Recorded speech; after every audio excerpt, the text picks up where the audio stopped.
네, 같이 말씀 보도록 하겠습니다. 신명기 17장 14절에서 20절까지 말씀. 네, 제목 같이 함께 읽어볼까요? 자, 시작. 지도자에 대하여. 네, 오늘은 지도자에 관해서 신명기에 이렇게 말씀해주고 있는 부분인데 함께 나오도록 하겠습니다. 반복해서 듣고 있죠. 등사본이라고 돼 있어요. 오늘도 이 등사본이라고 하는 표현이 또 나오는데요. 등사본, 복사본이란 뜻입니다. 그러니까 그 출애굽하고 나서 주어졌던 모세를 또 시내산에서 받았던 그 언약의 율법이 복사본처럼 다시 반복되는데 조금 변형되는 거죠. 왜냐하면 이제 들어가서 지내게 될 땅이 있으니까. 이전까지는 이렇게 돌아다녔다면, 광야를 돌아다녀서 필요한 내용들이었다면, 이제 가나안 땅에 들어가서 정착해서 살면서 필요한 것으로 조금씩 바뀌게 되는 거죠. 근데 큰 틀은 바뀌지 않아요. 하나님을 사랑하고 이웃을 사랑하는 거죠. 하나님을 경외하는 거예요. 그 마음이 있으면, 그 방향성이 있으면 제대로 살아낼 수 있게 된다는 거죠. 하나님 말씀대로 순종하고 싶어지고, 하나님을 사랑하고 싶어지고, 이웃을 배려하고 싶어지는 이런 천국 같은 삶을 함께 누리게 된다는 겁니다. 자, 12장부터는 이제 본격적으로 율법 강의가 시작되었었는데요. 음식법 해서 먹고 사는 것, 일상에 녹아든 하나님의 말씀, 그리고 11조, 그리고 면제년, 종을 해방시키는 것 해서 절기까지 해가지고 이 안식일에 관한 절기와 관련된 이런 내용들을 좀 더 구체적으로 풀어서 우리에게 설명을 해주었습니다. 그리고 지난 시간에는 설날이어서 건너뛰었지만 그 지지난주에 이제 네 가지 직책들이 나오죠. 이스라엘 백성들을 이제 대표해서 그들을 다스릴 이제 직책들이 소개가 되는데, 이 네 직책 중에서 재판장에 대해서 우리가 살펴봤고, 오늘은 왕에 대해서 살펴볼 건데요. 지난 시간에 재판장에 관해서는 이 모든 직책들이 제5계명과 관련되어 있습니다. 부모를 공경하라라고 하는 게 그냥 단순히 육신의 부모만이 아니라 우리가 살면서 겪는 권위라고 하는 것을 대표한다는 거죠. 부모님이. 그러니까 국가 체제도 마찬가지고, 또 학교에서 선생님도 마찬가지고, 교회에서 여러 가지 사역자들과 선생님들도 마찬가지죠. 그런 권위에 대해서 이야기하고 있는 거예요. 먼저 가정에서부터 그것을 배우죠. 태어나자마자 엄마와 아빠가 있고, 엄마 아빠의 가르침에, 그리고 그 배움에 순종해서 자라가게 되고요. 그리고 그걸 가르치는 대상을 공경하게 되는 이런 관계에 있게 된다는 거죠. 재판장도 마찬가지죠. 재판장도 자기 마음대로 하는 게 아니라 하나님의 말씀대로 가르치고 재판하는 거예요. 부모도 자기 마음대로 하는 게 아니라 막 기분 따라서 이랬다 저랬다 하는 게 아니라 하나님 말씀 안에서 양육하고 교훈하고 훈계해야 된다는 거죠. 이런 큰 틀의 공통점을 가지고 우리가 말씀을 나누고 있고요. 그래서 이 재판을 통해서 외부에서 쳐들어오는 적들을 하나님이 막아주시지만, 내부에서 문제가 생겼을 때는 이런 제도를 마련하셔서 그들이 하나님을 대리해서 판단하고 치리할 수 있게, 재판할 수 있게 하셨다는 거죠. 그러니까 하나님은 그냥 손 떼고 그냥 쳐다보는 게 아니라 말씀 안에서, 말씀의 기준과 원리 안에서 이렇게 살아가게 하셨다는 거예요. 자, 오늘 왕에 관한 건데, 얼마 전에 이 영화를 봤어요. 올빼미라는 영화. 뭐 몇 분이나 보셨는지 모르겠지만 스포를 할 수는 없고 그냥 이 말을 하고 싶어요. 왜 이렇게 왕이 되고 싶어 하나? 네, 이렇게 왕이 되고 싶어 하나? 왕의 자리를 지키기 위해. 또 왕이 되면은 어떻게 된다? 자기가 하고 싶은 대로 하려고 하는 거죠. 그래서 내 생각과 다른 사람들을 이제 싫어하고 거부하게 되는 거예요. 이렇게 왕이 되는 이유, 내 마음대로 하려고, 그렇죠? 남 위에 군림하려고 된다는 거죠. 성경은 정반대로 말을 하거든요. 뭔가 성경에서 왕권 신수설이 나왔다라고 이제 생각하기 쉬운데, 뭐 이제 중세 때부터 뭐 프랑스의 뭐 장보댕 혹은 루이 14세 이런 사람들 절대 왕권을 이제 강조를 했죠. 그래서 야, 신이 나한테 왕권을 맡긴 거야. 이 권력이 하나님으로부터, 신으로부터 왔다니까. 그러니까 너희들 무조건 내 말 들어. 이렇게 해서 절대적인 왕권을 휘두르는 그런 근거로 삼았는데, 성경은 이걸 절대 지지하지 않습니다. 여러분들 착각하시면 안 돼요. 오늘 본문을 그래서 잘 듣고 새기셨으면 좋겠어요. 이것과 반대돼요. 세상에서 말하는 것과 다 반대된다는 거죠. 영국에서 말한 또 제임스 1세도 이런 것들을 이제 지지를 했는데, 성경은 반대로 말을 한다는 거죠. 왕권이 필수가 아니라고 벌써부터 말을 해요. 자, 오늘 본문입니다. 14절 읽어볼까요? 시작. 네가 네 하나님 여호와께서 네게 주시는 땅에 이르러 그 땅을 차지하고 거주할 때 만일 우리도 우리 주위의 모든 민족들 같이 우리 위에 왕을 세워야겠다는 생각이 나거든. 아멘. 자, 너희들이 아마 필요성을 느낄 때가 올 거야. 그 땅에 정착해서 살면, 아직 안 들어갔지만, 들어가기 전이지만 가나안, 요단강 건너서 가나안 땅에 이제 들어가서 정착해서 살다 보면은 이 말도 또 의미심장하죠. 주변 모든 민족들처럼 되고 싶어. 이게 일단은 좀 부정적인 뉘앙스를 조금 갖고 있어요. 부정적인 뭔가 분위기가 느껴지는 거예요. 좀 다르게 거룩하게 살아야 될 얘네들이 벌써 어떻게 하고 싶어. 다른 민족이, 다른 주변 나라들이 부러워. 우리도 뭔가 저런 게 필요하겠다. 근데 이제 또 필요하기도 해요. 그렇다고 해서 뭐 인간 대리인이라고 하죠. 재판장, 왕, 사사, 제사장, 선지자, 이런 하나님이 직접 나타나시는 게 아니라 하나님이 갑자기 확 나타나셔서 하나님이 육성으로 야야야야 이렇게 말씀하시면 얼마나 좋겠어요. 근데 그렇게 하지 않고 인간 대리 통치자를 보내시는데 필요하다는 것을 거부하지 않으세요. 배제하지 않으세요. 그런데 필요에 의해서 선택하는 것이지, 생각이 나거든이라는 말은 너희들이 필요하면 세울 수 있다라는 그런 허용적인 부분이지 필수가 아니라는 거예요. 반드시 세워야만 한다 이런 명령이 아닌 거예요. 왜죠? 이스라엘은 왕이 이미 있어요. 이미 있어서 인간 왕이 필요 있어요, 없어요? 필요 없어요. 어떤 왕이 계시죠? 하나님이 왕이세요. 할렐루야. 이런 정치를 이제 신이 다스린다 해서 신정 정치라고 이렇게 하는데, 신정 국가예요. 그래서 이스라엘 백성들은, 이스라엘은, 하나님의 나라는 하나님이 다스리지 인간이 마음대로 하는 나라가 아니에요. 근데 인간은 어떻게 하고 싶어 한다? 본인이 왕이 돼서 본인 마음대로 하고 싶어 해요. 본인이 법 위에, 모든 것 위에 있고 싶어 한다는 거죠. 이런 욕망을 표출한다는 거예요. 그래서 뭔가 이 신을 빌미로 그냥 핑계대고 결국 자기 마음대로 하려고 핑계대는 것은 옳지 못하다는 겁니다. 네, 인간 왕은 바로 그런 거예요. 이스라엘이 신명기에서는 특별히 필수가 아니다. 명령이 아니다. 선택이고 그냥 너희들이 원한다면 허용해 주겠다라는 겁니다.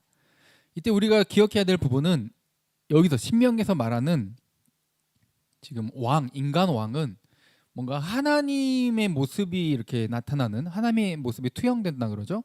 하나님의 모습이 투영된 자가 아니에요. 오히려 이스라엘, 인간의 모습이 투영돼야 될 자예요. 그래서 이스라엘 백성이라면, 하나님 나라의 백성이라면 이렇게 살아야 된다라는 것을 가장 먼저 보여줘야 할 롤모델이 왕인 거지, 막 하나님 입장이 되고 막 왕권 신수설이라 그래가지고 본인이 신이 돼버려. 왕은 곧 신이다 막 이렇게 말을 하는 게 전혀 아니라는 거죠. 성경에서 말하는 것은 그저 하나님의 대리인에 불과하고 똑같은 평등한 사람이고, 오히려 그들을 위해 섬기고 그들을 하나님에게 이렇게 인도할 수 있는 롤모델의 역할을 해야 하는 게 인간 왕이라는 거예요. 전혀 개념이 다릅니다. 이해되시죠? 왕 마음대로 하는 게 아니라 하나님의 말씀 아래에서 하나님 말씀대로 살아가는 것을 제일 먼저 본을 보여야 할 롤모델이다라는 거죠. 그러면서 이 태도는 어떤 태도예요? 참된 왕은 나는 왕이 아니라 나는 그저 한낱 인간에 불과하고 나도 쟤들과 똑같고 나도 죄인에 불과하고 오직 왕은 하나님뿐이십니다. 오직 최고의 재판장, 최고의 왕은, 참된 왕은 하나님밖에 없습니다 라는 거예요. 저 그림처럼 그래서 왕은 하나님이 선택해서 지명하는 것이지 인간이 막 원한다고 되는 게 아니에요. 그래서 첫 번째, 왕의 자격 15절 읽어볼까요? 자, 시작. 반드시 네 하나님 여호와께서 택하신 자를 네 왕으로 세울 것이며 네 위에 왕을 세우려면 네 형제 중에서 한 사람을 할 것이요 네 형제 아닌 타국인을 네 위에 세우지 말 것이며. 아멘. 반드시 하나님 여호와께서 택한 자를 세워야 돼. 택한 자를. 이게 첫 번째 왕의 자격. 두 번째는 밑에 파란 글씨 보이시죠? 너의 형제 중에, 이스라엘 백성 중에, 그러니까 타국이 아닌, 이방인이 아닌 너희들 형제 중에 세워야 한다라는 거죠. 이게 뭐 혈연, 지견, 하견 이런 거 아니에요. 자, 그 의미를 한번 볼까요? 자, 하나님이 택해야 된다라는 말은 인간이 내가 왕이 되고 싶어. 내가 힘을 길러서, 정치라 그러죠. 여러분들 게임할 때도 정치질 하잖아요. 내 편을 들어주게 하려고. 정치를 하는 거예요. 그래서 내 편을 들어줄 사람을 많이 모아서 세력을 확장하죠. 그렇게 해서 내가 힘이 세죠. 그래서 내가 능력으로 정치를 하고 반란을 일으키든지 내가 왕이 되는 거예요. 이렇게 차지하는 왕이 아니는 거예요. 내가 할래요. 나 왕 시켜주세요. 이게 아니라 내가 힘세니까 다 내 밑에 다 꿇어. 이것도 아니고 하나님이 지명해서 선택해야 된다는 거죠. 그러니까 내 능력도 아니고 그게 특별한 우월한 진짜 얘보다 아예 존재 자체가 막 우월한 존재야. 이런 게 아니라는 거죠. 근데 우리나라는 뭐 좀만 돈만 많아도 좀만 직급이 높아도 막 본인이 막 우월하고 본인 집안이 본인이 아버지가 국회의원이면 마치 또 본인도 국회의원인 것처럼 막 생각하고 이렇다면 완전히 틀려먹은 생각이라는 거죠. 성경에서는 절대 그런 생각을 지지하지 않습니다. 심지어 왕도 본인 혼자 잘난 우월한 신분이라고 이야기를 하지 않아요. 그도보다 그냥 똑같은 사람들 중에서 그냥 한 명 선택했다라는 게 굉장히 중요해요. 이 선택. 수많은 사람 중에 아브라함을 선택하신 것, 노아를 선택하신 것, 이스라엘을 선택하신 것, 이스라엘 지파들 중에 레위 지파를 선택하신 것, 그 중에 아론의 자손들을 대제사장으로 선택하신 것, 이런 것들이 그냥 하나님이 선택해서 그렇게 되는 것이지 저요 한다고 되는 게 아니라는 거예요. 자격이 있어서 된 게 절대 아니라는 겁니다. 이게 굉장히 중요한 포인트예요. 왕이라고 하는 것에서. 그리고 너희 형제 중에서 선택하라는 말은 저 그림처럼 신의 산 언약을 함께 공유하는 자들 말이에요. 언약 백성을 말을 하는 거예요. 그 말은 뭐냐? 이것도 역시 하나님의 선택을 강조해요. 하나님의 언약 밖에 있는 하나님의 선택 밖에 있는 자들은 자격이 없다 이 말이에요. 하나님이 선택한 자만 된다는 거죠. 누구든 들어올 수 있지만 언약 안으로 들어와 있어야 된다는 거. 하나님의 선택 안에 있어야 된다는 게 굉장히 중요한 것이지 마음대로 되는 게 아니에요. 이방인이 또 당시에 저때 당시에 이 신명기 당시에 이방인이라고 하면은 주변에 가나안 민족들이니까 엄청난 우상 숭배자들이겠죠. 그들이 오면 어떻게 되겠어? 하나님을 섬기겠어요? 우상을 섬기겠어요? 우상 숭배하는 문화가 들어온다는 거예요. 그래서 안 된다라고 말을 한 거예요. 그러니까 이것을 뭐 혈연이다, 이건 지연이다, 막 학연이다, 막 성경도 이걸 지지하는구만, 틀려 먹었다, 역시 성경도 옳지 않아, 이렇게 생각하시면 매우 곤란해요. 절대 그걸 지지하는 구절이 아니라는 거죠. 자, 두 번째 읽어볼까요? 두 번째 제목은 시작. 왕의 제한. 왕이 금기시해야 할, 금기시가 아니라 금기해야 할 것들이 있어요. 자, 왕의 자격이 1번이었고 두 번째 왕의 제한은 무엇인가? 자, 16절부터 보시면 그는 병마를 많이 두지 말 것이요 라고 되어 있죠. 자, 병마를 많이 두는 것 금지.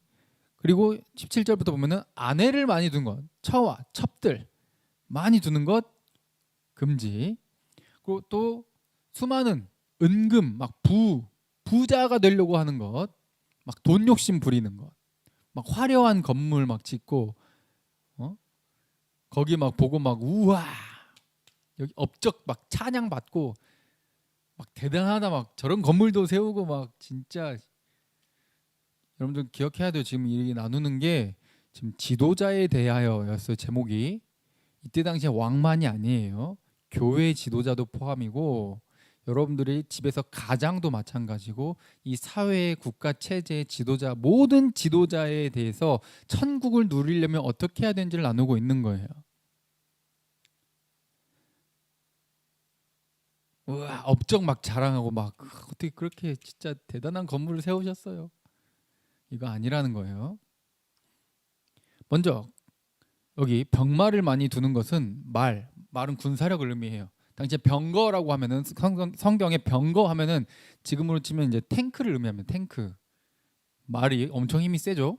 옆에 마차에다가 막 날카로운 또 무거운 것들을 막 달아요. 그래가지고 저 사람들이 쫙 이렇게 칼, 창 막 이렇게 들고 있으면 거기로 막 돌진해 가가지고 박아버리는 거죠. 그러면은 옆에 이제 날카로운 것들이 사람들 이제 찢어 발기겠죠. 이제 굉장히 잔인한 무기인데 이런 탱크 같은 역할을 하는 거죠. 이렇게 쫙 이렇게 높게 이렇게 쌓아가지고 방어하면서 막 돌진하는 그런 무기인데 이게 군사력을 의미를 해요. 애굽이 바로 이런 말이 유명해서 말. 지금 방금 얘네들이 어디서 탈출했어요? 출애굽했잖아요. 방금은 아니지만 40년 이제 걸렸지만 애굽에서 탈출해서 나왔는데 애굽이 말이 유명했단 말이죠. 그러니까 말을 구하려면은 좋은 말을 구하려면 어디로 가야 돼? 애굽으로 가야 돼.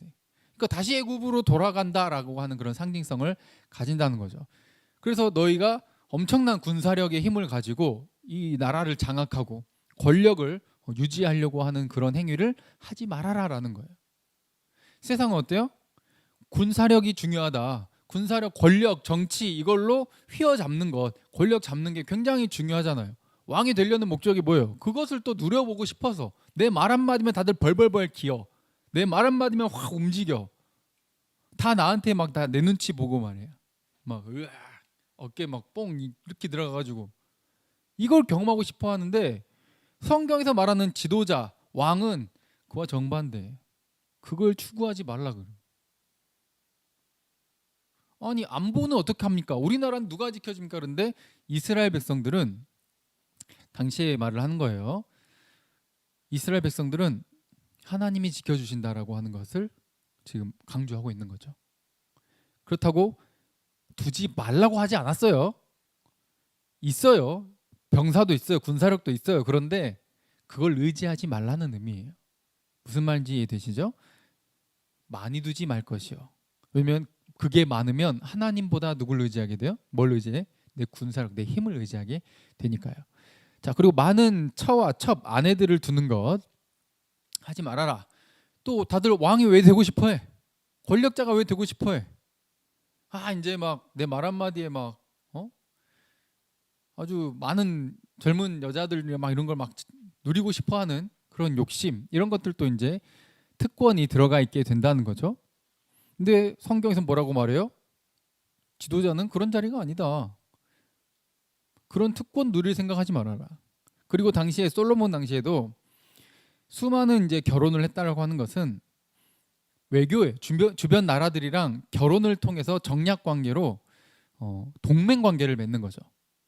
이 수많은 동맹 관계를 통해서 우리가 외부에 많은 내 친한 동맹 세력을 많이 만들어서 나를 공격하는 자들이 아니라 좀 평화롭게 안정된 이런 나라를 유지하는데 뭐를 의지해요? 주변 나라들과의 이 동맹 관계를 의지해요. 하나님과의 관계를 의지하는 게 아니라 주변 동맹 관계를 의지한다라는 상징 의미를 갖고 있는 거죠.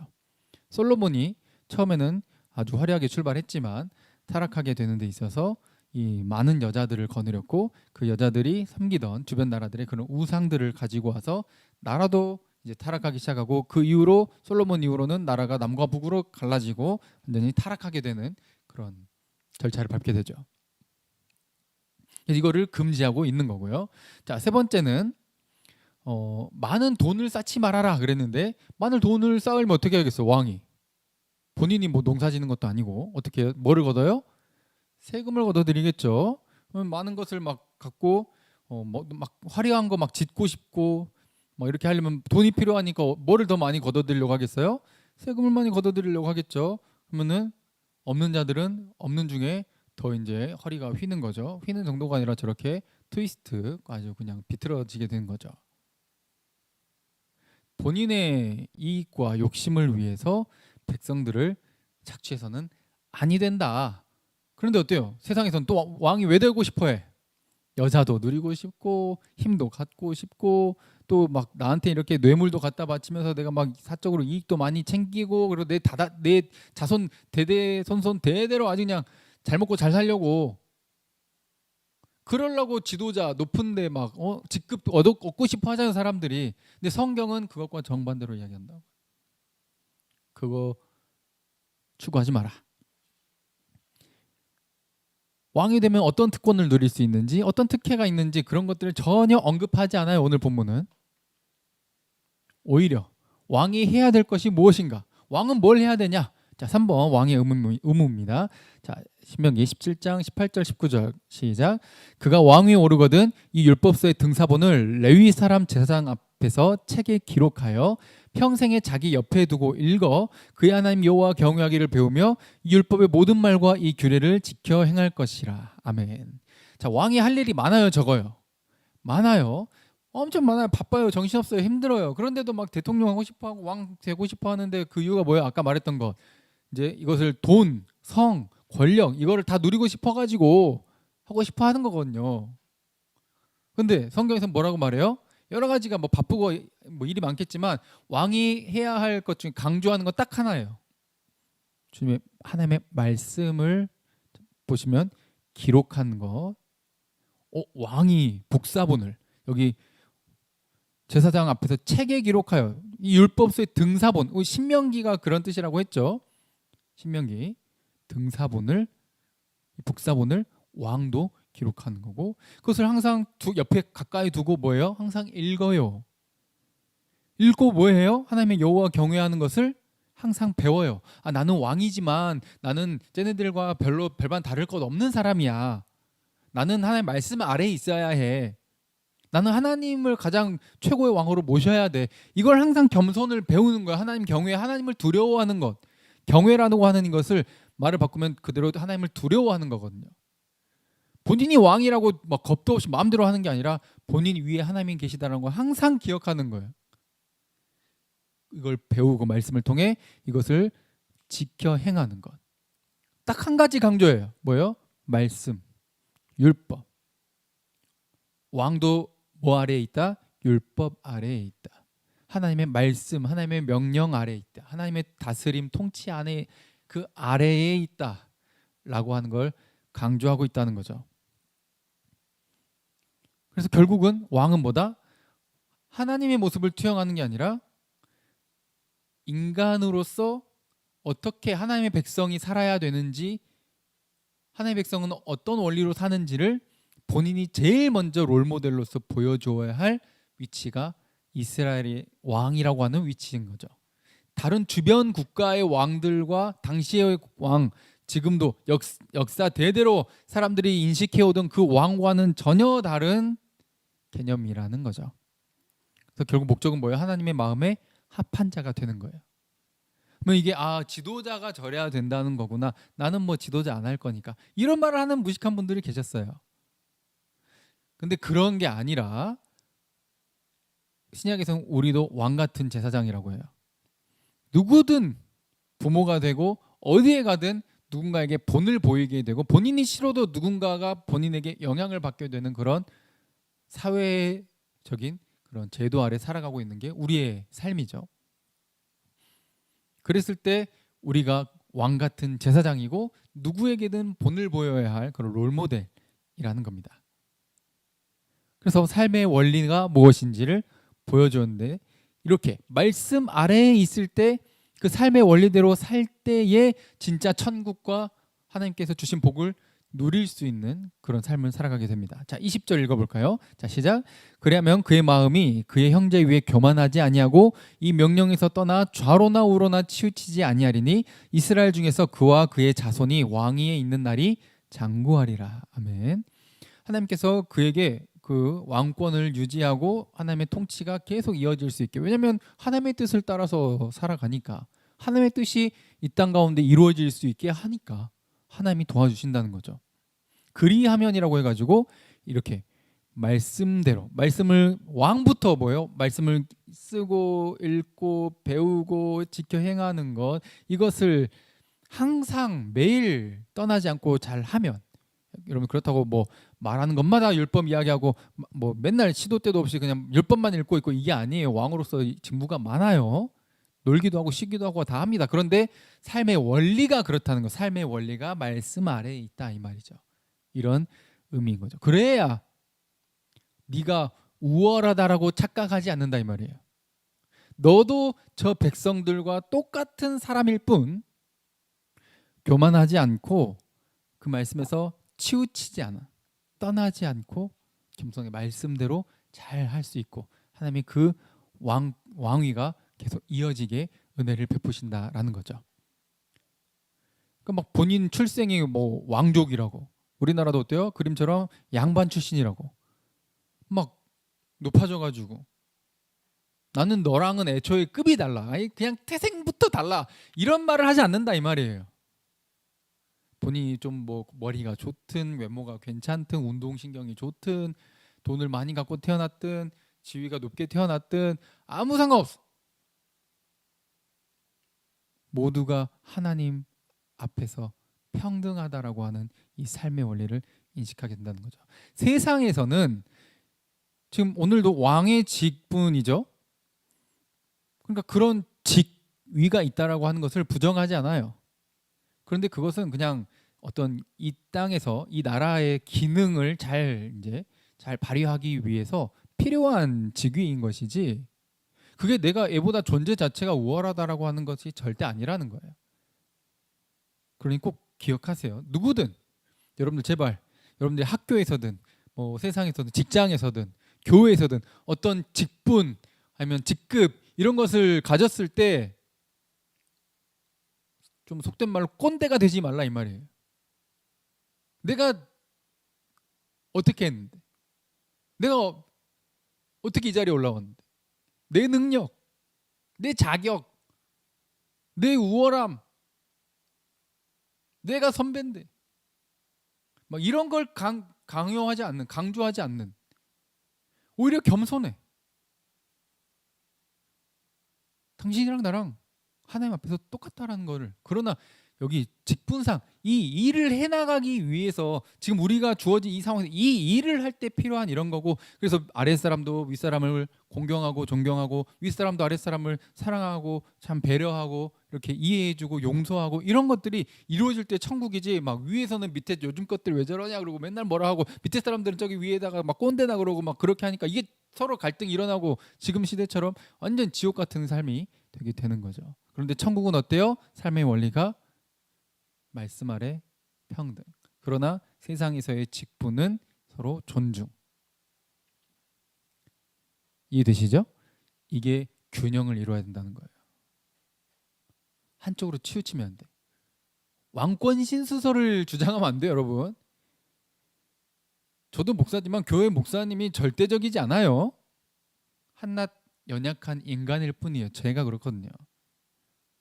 말씀이 전달될 때 하나의 말씀을 선포하는 그런 직분으로, 가르치는 직분으로 이렇게 맡겨두신 그런 특별한 위치에 있을 뿐이지, 그게 우월한 존재라는 것이 절대 아니라는 거거든요. 더 연약했으면 더 연약할 수도 있지 절대 우월하지 않아요.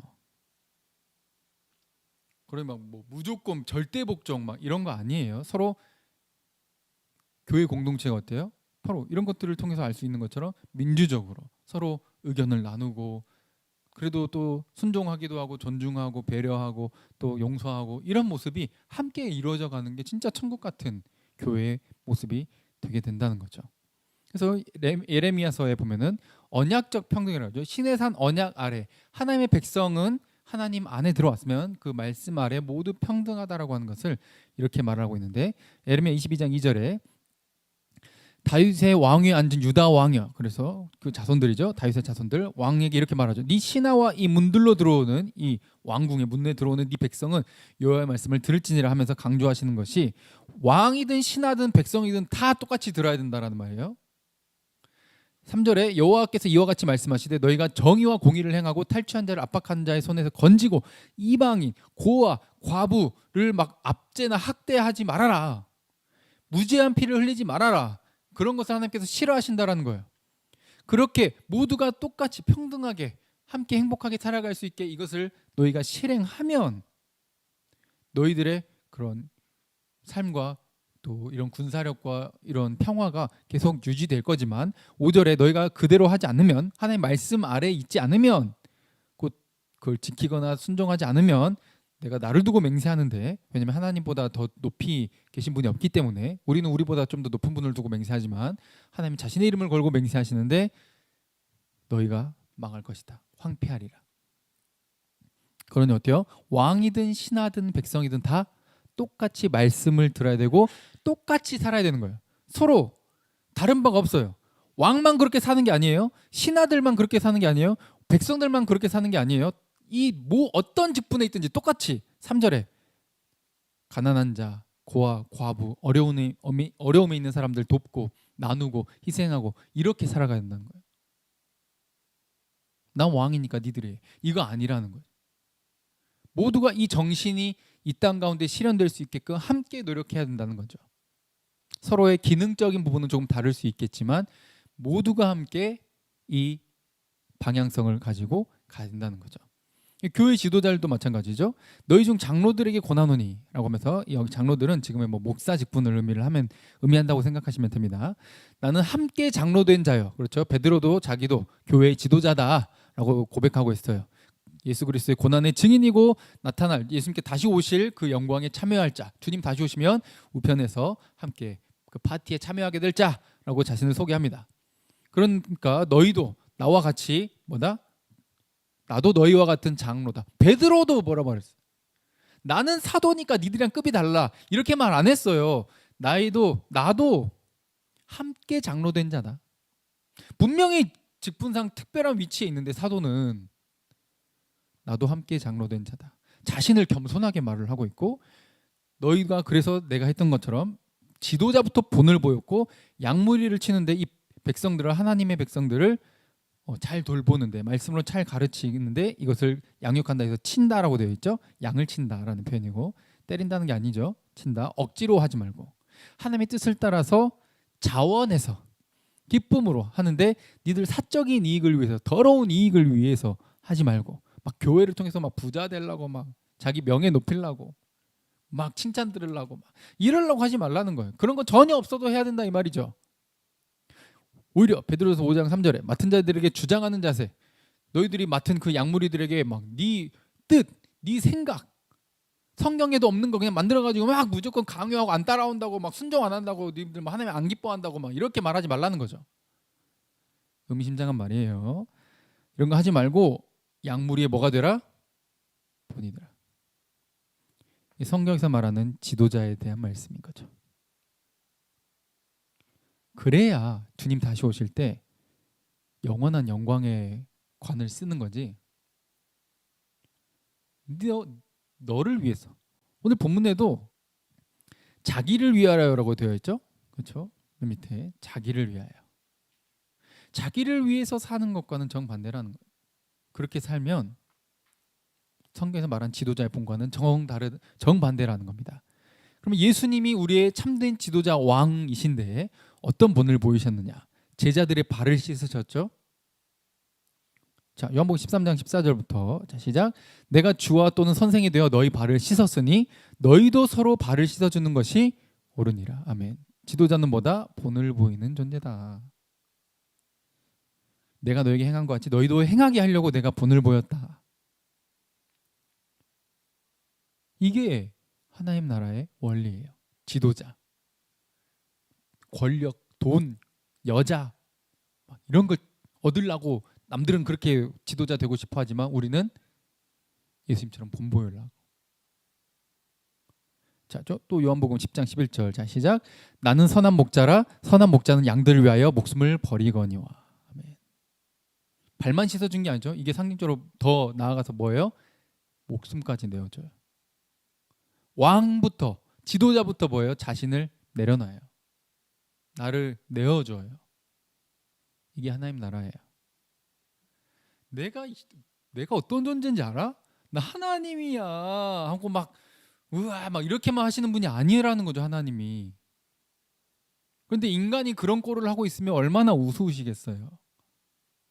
자, 그런데 권위가 있고 권위는 존중해야 된다는 말은 분명히 제가 지금 말씀드려요. 균형을 잘 놓치지 말고 들으셔야 돼요. 그런데 지도자가 그런 태도를 보여서는 아니 된다라는 말이죠. 자, 또 17절 18절 읽어볼게요. 시작. 내가 목숨을 버리는 것은 그것을 내가 다시 얻기 위함이니 이로 말미암아 아버지께서 나를 사랑하시느니라. 이를 내게서 빼앗을 자가 있는 것이 아니라 내가 스스로 버리노라. 나는 버릴 권세도 있고 다시 얻을 권세도 있으니 이 계명은 내 아버지에게서 받아노라 하시니라. 아멘. 십자가에서 자기 자신을 내어주신 것. 지도자는 어떤 존재? 본을 보이는 존재. 그래서 우리가 어떤 위치에 있든지 저를 비롯해서 우리 누구든 왕이든 신하든 백성이든 교회에서도 뭐 목사든 장로든 권사든 집사든 그냥 평신도든 뭐 아무 상관없이 이게 직급이 아니기 때문에 모두가 하나님 앞에서 평등한 똑같이 왕 같은 제사장 또 세상 가운데서 지도자로서 빛과 소금의 역할을 감당하며 롤모델이 되어야 할 사람의 모습이라는 겁니다. 할렐루야. 그러니 지도자는 의무가 딱 하나 있었어요. 말씀 아래에 있는 것. 말씀 떠나면 안 돼요. 말씀을 항상 보고 말씀을 항상 묵상하고 말씀을 항상 살아내고 하는데 최선을 다하는 거죠. 그때 하나님의 나라가 이 땅 가운데 부족하지만 연약하지만 나를 통해 하나님의 통치가 임할 겁니다. 여러분들이 속한 곳에서 여러분들 주변 사람들이 천국을 경험할 거예요. 다른 데서는 경험하지 못한 것을 여러분들이 보여주어야 하는 거예요. 여러분들 주변이 너무 타락했고 너무 썩어 문드러졌고 도무지 이게 변하지 않을 것 같다 그러면은 여러분들의 삶을 통해서 천국을 보여줄 수 있는 기회인 거예요. 진짜 성경은 이렇게 말하고 있어 라고 하는 것을 보여주셔야 된다는 거죠. 그러려면 반드시 나부터 어디 아래? 말씀의 권위 아래. 지도자는 바로 그러한 존재라고 하는 것을 잊지 마시고 주와 함께 말씀으로 동행하며 왕같은 제사장으로서 빛과 소금의 역할을 잘 감당하는 우리 모두가 되길 바랍니다. 함께 찬양하고 기도하겠습니다.